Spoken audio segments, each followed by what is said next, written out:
waxa inoo bilaabatay bishii barakaysneed ee Ramadaan ee Rabbi subhanahu wa ta'ala uu inagu waajib yeelay.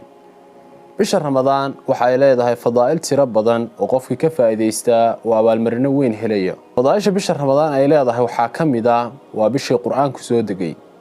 Rabbi subhanahu wa ta'ala waxa uu leeyahay shahru Ramadaan alladhi unzila fihi alqur'aan. bisha Ramadaan waa bisha Qur'aanka dhexdeeda Ilaahay uu soo dejiyay.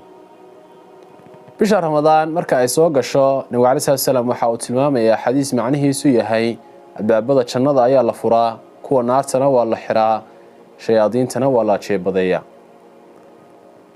fadaa'isha bisha Ramadaan leedahay waxa kamid ah qofkii sooma bisha Ramadaan xaal uu yahay mid iimaan la ajarna xisaabsanaya dunuubtiisa hore waa la dhaafaya. xadiiskan kale wuxuu tilmaamayaa in dadka saa'imiinta ee sooma ay jannada ku leeyihiin albaab la yiraahdo Rayaan. waxaa looga yeerayaa albaabka dadka soomi jiray oo kaliya marka ay galaana cid kale oo iyaga gadaashooda galaysa ay ma jirto. fadaa'isha bisha Ramadaan laba soo koobi karo. Nabi Cali sallallahu xadiisul qudsi Ilaahay subhanahu wa ta'ala oo ka warinayo ayaa waxa uu leeyahay amal kasta in aadam isaga leh laakiin soonka aniga iskale anigaana ka abaal marinaya.